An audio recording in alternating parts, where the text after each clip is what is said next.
Hello, I'm John Osier, UMA's Director of Learning Support and Counseling Services.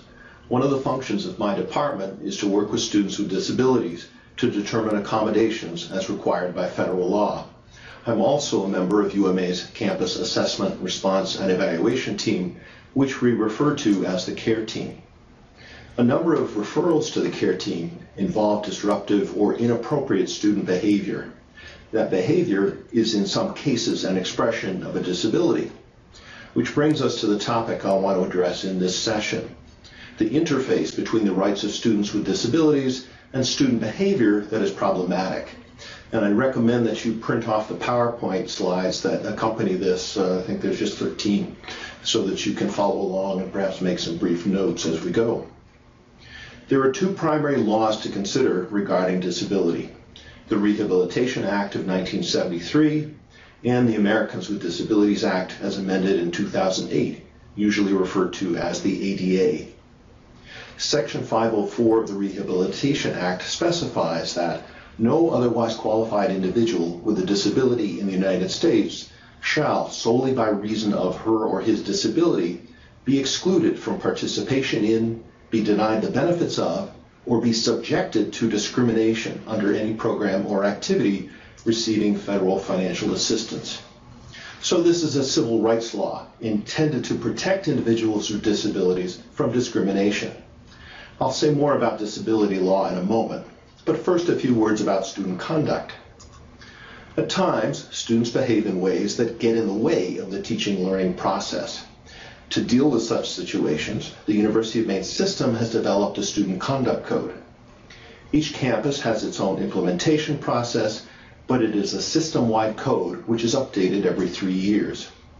The code describes behaviors which are violations of the conduct code and the procedures the university will follow if there is concern that a student may have committed a violation.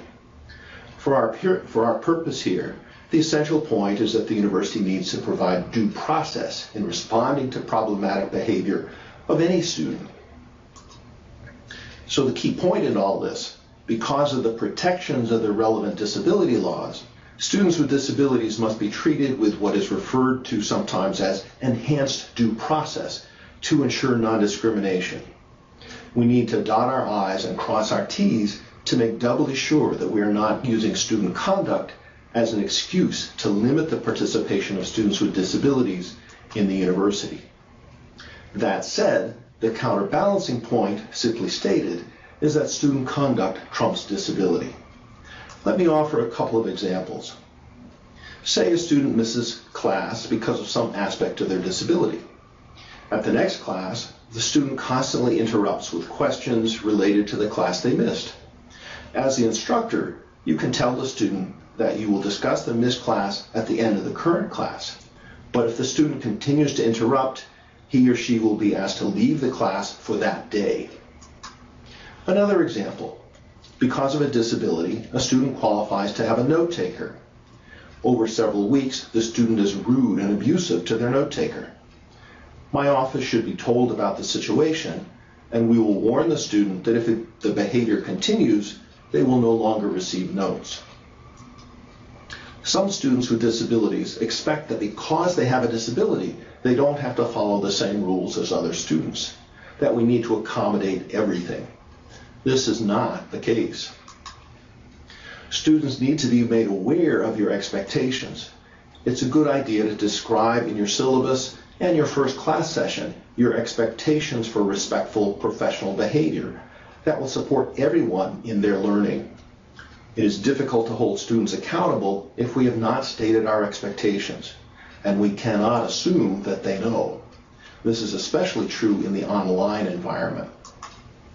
On the other hand, it's important for us to remember that students have a right to free speech. They may hold views and express those views in ways that we dislike. Determining what is disrespectful or disruptive behavior is a fine line. I want to be very clear. Just because we are uncomfortable with a student's behavior, whether it is caused by a disability or not, we can't just boot them out of a class or activity. Whatever our position or role as a representative of the university, we must be sure to provide due process. Back to disability law for a moment. A student does not need to provide documentation in order to be protected. Let me read you the definition of disability as stated in the ADA. The term disability means, with respect to an individual, a physical or mental impairment that substantially limits one or more of the major life activities, or a record of such impairment, or being regarded as having such an impairment. Say there is a student you have heard of on campus. We'll call him Charlie. Everyone knows Charlie is a little odd. Under the ADA, Charlie might be considered under that third option of being regarded as having an impairment, so would be protected under the ADA. The nature of some disabilities is such that they will likely prompt behavior that may be problematic in a classroom environment. For example, a student on the autism spectrum might tend to ask an excessive number of questions.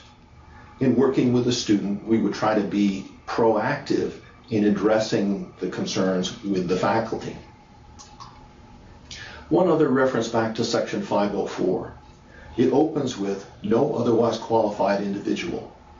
What that means is that a student with a disability must be able to meet the entry requirements expected of all applicants to the university. It also means that the student must be able to do college-level work and manage their behavior appropriately. The behavior prompted by some disabilities may result in the student not being otherwise qualified. For example, a student with a significant head injury may have lost the capacity to self-manage, such that they would constantly interrupt class with questions and irrelevant comments, or constant motion. To restate the essential points of this session. First, all students, including students with disabilities, participating in university courses and activities should be encouraged to behave in a manner that is respectful and supportive of the learning process for everyone. Second, the University System Student Conduct Code provides a formal structure and means by which to address excessively disruptive and inappropriate student behavior. Third, the protections of relevant disability laws require that students with disabilities must be treated with enhanced due process to ensure non-discrimination. What I have described in these few minutes in practice takes a lot of careful thought and professional judgment. This session has hopefully provided a useful introduction. I would encourage you to follow up with myself, Laura Rodas, who is our UMA Conduct Officer, or Dean of Students Kathy Dexter, to explore the topic further, and especially to discuss any specific student behaviors of concern.